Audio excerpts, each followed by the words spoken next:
We cannot allow this administration to go beyond 2028. And ito pang narinig ko, Constitutional Assembly to extend the term of the incumbent politicians. That means including the congressman. So, kung nakinig lang kayo sa akin, before the midterm elections, I already said this in Cebu, I said this everywhere I went. Yung bangag na yan, ayaw bumaba. Kasi alam niya, pag bumaba siya, makukulong siya. Nasa liderato kasi yan lahat. Kayo, mga leader kayo sa lugar nyo. If you allow looting of, public funds, then that is because you allowed it. If you do not allow it and you have strict policy against corruption, hindi talaga mangyayari yan. Ang problema, sabi nga ni Martin Romualdez, hindi siya ang mastermind. And sino yung leader? Sino yung ulo ng Pilipinas ngayon? Si Marcos. I do not know if Martin was pertaining to kaning adik nga bangag nga way uwaw bawba nga presidente nato. Ingon siyang igsuon ha. Sabi ng kapatid niya. Ang bahog-ba, totoo yan kasi kausap ko yan kasi tinulungan ko yan yung kampanya. Naamoy ko, bahog-ba, ang tawanan eh. Pero noon, sa totoo lang, naloko rin talaga ako. Akala ko, wala lang, parang walang buot lang talaga to. Parang bata lang ba? Ngayon, bata talaga at adik pa talaga, sabi ng kapatid niya.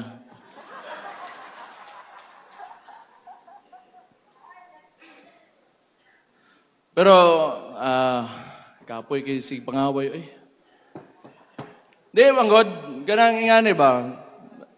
Kita, daghan mamong politiko dire, daghan siguro marami tayo mga aspiring politicians dito. Kailangan nyo magsakripisyo. Kailangan ninyo buhian ang inyong attachment to material needs, money and material needs, attachment to power, attachment to... kasi hindi talaga aangat yung bansa natin if we go into politics para lang sa sarili natin. Okay lang, o ihatag, ibigay ng Diyos sa iyo, ihatag sa Ginoo sa imuha, nga musaka kasi mong kinabuhi, in whatever way, maayo, og naa, maayo, og wala, o kirapod. Pero do not ever forget the people around you that voted for you.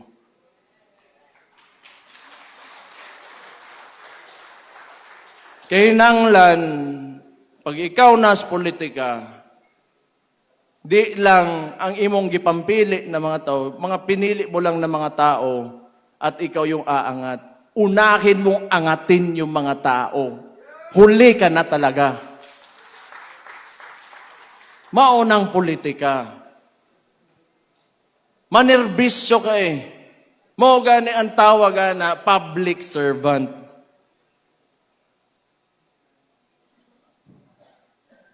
Ako, honestly, kapoy naman ko. Kapoy na ko ba? Kung naalay mo, kung naay mo pilde sa kuadre sa Davao, di okay. But pasabot, mas maayo na siya nga taon ako. Kay, I do not want to work in government for a president na ganito. Because nothing is happening. The people are suffering more and more. And I do not want to be a part of it. Na complicit ko sa nangyayari sa mga tao ngayon. But fortunately for me, Davaoenos, Davao region are very resilient people. Mabuhay raman tag ginamos, kanang nilungag nga saging, okay na. Pero kani mga tao sa mga urbanized sections of the country, medyo lisod eh. Dire natay prutas, natay bugas, di man permi pod, pero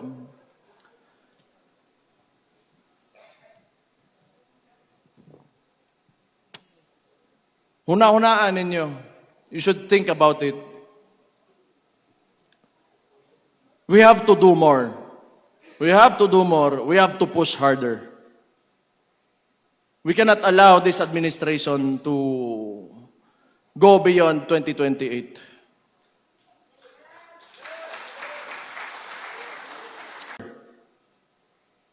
We cannot allow this administration to go beyond 2028. And ito pang narinig ko, Constitutional Assembly to extend the term of the incumbent politicians. That means including the congressman. So, kung nakinig lang kayo sa akin before the midterm elections, I already said this in Cebu, I said this everywhere I went. Yung bangag na yan, ayaw bumaba. Kasi alam niya, pag bumaba siya, makukulong siya. Nasa liderato kasi yan lahat. Kayo, mga leader kayo sa lugar nyo, if you allow looting of, public funds, then that is because you allowed it. If you do not allow it and you have strict policy against corruption, hindi talaga mangyayari yan. Ang problema, sabi nga ni Martin Romualdez, hindi siya ang mastermind. And sino yung leader? Sino yung ulo ng Pilipinas ngayon? Si Marcos. I do not know if Martin was pertaining to kaning adik nga bangag nga way uwaw bawba nga presidente nato. Ingon siyang igsuon ha. Sabi ng kapatid niya. Ang bahog-ba, totoo yan kasi kausap ko yan kasi tinulungan ko yan yung kampanya. Naamoy ko, bahog-ba, ang tawanan eh. Pero noon, sa totoo lang, naloko rin talaga ako. Akala ko, wala lang, parang walang buot lang talaga to. Parang bata lang ba? Ngayon, bata talaga at adik pa talaga, sabi ng kapatid niya.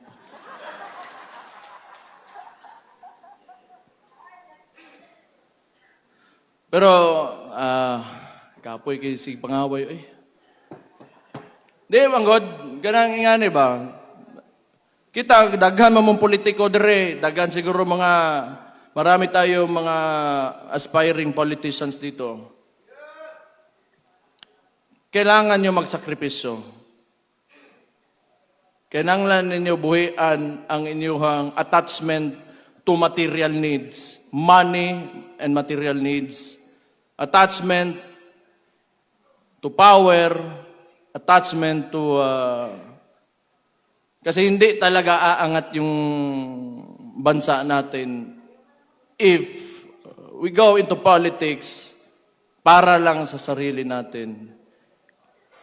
Okay lang, o ihatag, ibigay ng Diyos sa iyo, ihatag sa Ginoo sa imuha, nga musaka kasi imong kinabuhi, in whatever way, maayo, og naa, maayo, og wala, o kirabod. Pero do not ever forget the people around you that voted for you.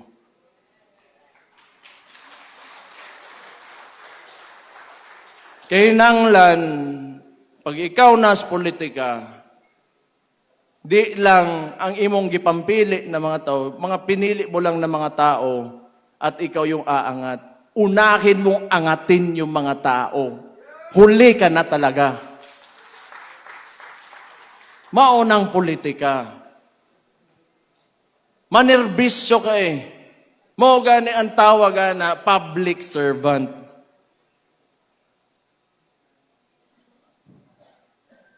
Ako, honestly, kapoy naman ko. Kapoy na ko ba? Kung naalay mo, kung naay mo pilde sa ko address Davao, di okay. But pasabot, mas maayo na siya nga taon ako. Kay, I do not want to work in government for a president na ganito. Because nothing is happening. The people are suffering more and more. And I do not want to be a part of it. Na complacent ko sa nangyayari sa mga tao ngayon.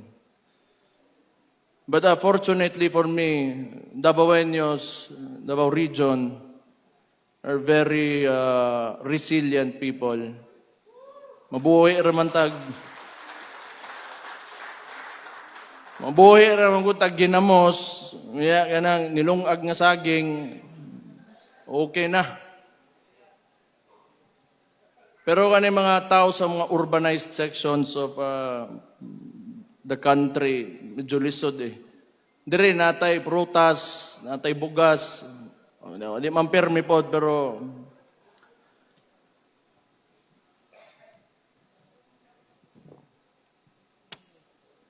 huna-hunaan ninyo. You should think about it. We have to do more. We have to do more. We have to push harder. We cannot allow this administration to go beyond 2028.